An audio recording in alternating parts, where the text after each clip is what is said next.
Channel personal finance और financial literacy के बारे में बात करने के लिए शुरू किया है। तो आखिर फाइनेंशियल लिटरेसी इतनी ज़्यादा ज़रूरी क्यों है?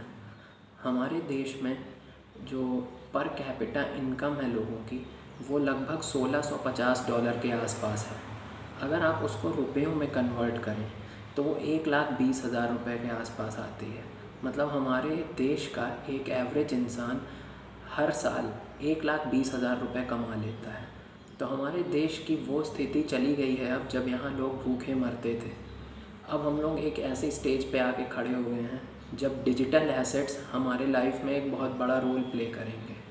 लेकिन इस तरह की इनकम होने के बाद भी, जहाँ हर कोई आसानी से सेव कर सकता है, बहुत कम लोग सेव करते हैं और डिजिटल एसेट्स की तरफ अपना रुख करते हैं। आपने ये देखा होगा कि पिछले कुछ समय में नए बैंक अकाउंट्स काफ़ी सारे खुले हैं। बैंक्स म्यूचुअल फ़ंड्स के साथ टाई अप करके म्यूचुअल फ़ंड्स बेचने की कोशिश तो करते हैं, लेकिन म्यूचुअल फ़ंड्स लेने वाले बहुत कम होते हैं। नहीं लेना चाहूँगा कंपनीज़ का, वो लेके बैठे होते हैं और वहीं वो कंपनी हमें 7-7.5% का ब्याज देती है और हम उसी में खुश हो जाते हैं। तो फाइनेंशियल लिटरेसी हमें ये बताती है कि कहाँ पे कितना ब्याज मिल रहा है हमें, और वो ब्याज से क्या हम सही में वेल्थ क्रिएट कर सकते हैं, या फिर हमारी लाइफ में एक बहुत बड़ी चीज़ होती है जिसको कि हम इन्फ्लेशन कहते हैं, जिसका मतलब होता है महंगाई दर, कि क्या हम महंगाई दर को हरा सकते हैं। आप अगर अपने घर में पैसे रखते हैं तो आप ये समझ लीजिए कि वो पैसे सेफ़ नहीं रहते हैं, वो उल्टा समय के साथ उनकी कीमत कम होती जाती है। हर किसी ने ये बात सुनी होगी कि 10 साल पहले 100 रुपये में जो सामान मिलता था वो आज नहीं मिलता है, और ये बात एकदम सच है।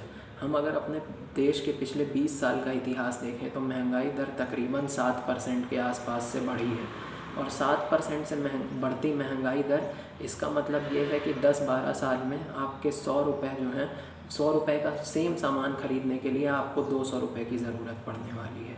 तो घर में पैसा रखने से पैसा उल्टा घट जाएगा। तो इसके बाद हम आते हैं बैंक्स पे। ज़्यादातर लोग सरकारी बैंकों में अकाउंट खुलवाए हुए हैं। बैंक हमें 2.5% तक का ब्याज देते हैं, तो उससे तो महंगाई दर पीछे हटने वाली रही। तीसरा जो हमारे पास ऑप्शन बचता है, जो ज़्यादातर हमारे देश के लोग लेके बैठे हुए हैं, वो है यूलिप प्लान्स, जिनको कि वो इंश्योरेंस समझ के ख़रीदते हैं। वो भी हमें 7-7.5% का ब्याज देते हैं और 20 साल बाद हमें एक फ़िक्स्ड पैसा देने की बात करते हैं, और हम लालच में आके फंस के वो प्लान्स ख़रीद लेते हैं। तो इस चैनल में बात तो हम सभी तरह के एसेट्स की करने वाले हैं, लेकिन जो सबसे ज़्यादा फोकस हमारा होगा वो होगा इक्विटीज़ पे। हम कोशिश करेंगे कि हमारे दर्शक सही तरह के स्टॉक्स ख़रीदना सीख पाएँ, सही तरह के म्यूचुअल फ़ंड्स को पहचानना सीख पाएँ। कोई भी म्यूचुअल फ़ंड को इस बेसिस पे ना ख़रीदे कि उसने अभी तक कितना रिटर्न दिया है, क्योंकि ये ऐसी गलती है जो हर एक निवेशक करता है। और हमारा ये भी फोकस होगा कि सबसे बड़ी चीज़, आप फाइनेंशियल लिटरेसी की तरफ हमारी जो भी बात होगी इस विषय पे या इस टॉपिक पे, वो सब डेटा के बेस पे होगी।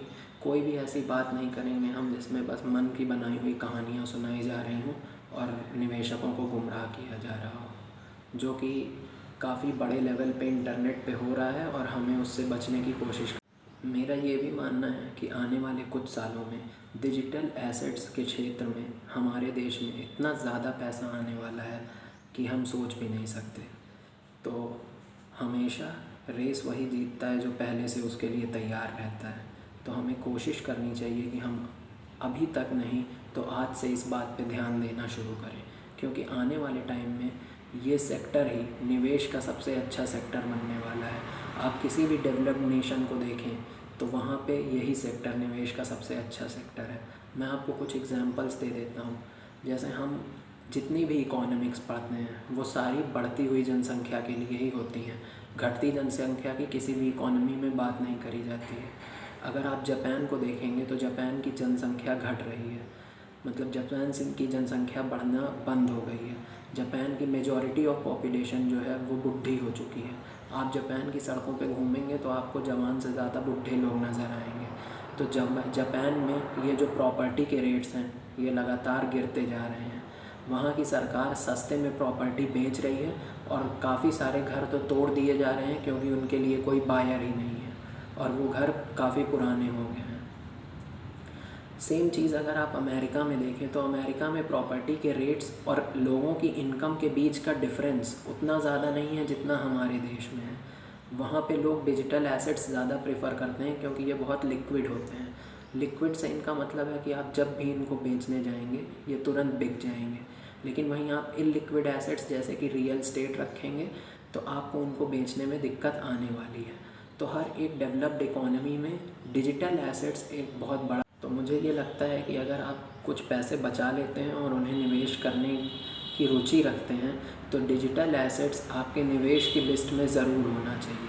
मैं ये नहीं कह रहा हूँ कि आपको प्रॉपर्टी नहीं ख़रीदनी चाहिए, लेकिन प्रॉपर्टी के साथ साथ आपको डिजिटल एसेट्स पे भी थोड़ा फोकस करना चाहिए। और हम केवल एक डिजिटल एसेट्स जिसके बारे में सबसे ज़्यादा बात करेंगे वो शेयर और शेयर। दुनिया भर के जितने भी डेवलप्ड नेशंस हैं वहाँ के सेंट्रल बैंकों ने अपनी ब्याज दरें खूब ज़्यादा घटा दी हैं या तो निगेटिव भी कर दी हैं। यूरोप के काफ़ी सारे देश ऐसे हैं जहाँ पे ब्याज दरें निगेटिव हो गई हैं। अमेरिका ने अभी हाल ही में, अमेरिका का फेडरल रिज़र्व जो है उसने वहाँ की ब्याज दर 0% कर दी है। और जापान में भी ब्याज दरें निगेटिव कर दी गई हैं। जर्मनी में भी ऐसा हो रहा है। तो यानी आप अगर बैंक में पैसे रखेंगे तो वो पैसे उन देशों में घट जा रहे हैं। मतलब आप अगर बैंक में 1 लाख रुपए जमा करते हैं तो हो सकता है आपको 1 साल बाद 99,000 रुपये मिले। तो उन देशों में ये ज़रूरी हो गया है कि लोग एसेट्स की तरफ अपने पैसों को रख कर रुख करें अब। और ऐसा आज नहीं तो अगले कुछ सालों में भारत में भी होने की पूरी उम्मीद है। तो हमें इस बात के लिए तैयार रहना चाहिए और हमारा निवेश सेविंग्स अकाउंट और एफडी से हटा के डिजिटल एसेट्स की तरफ करना चाहिए। मैं कहीं से भी ये नहीं कह रहा हूँ कि आप मेरी बात मानिए और बिल्कुल ऐसा ही करिए।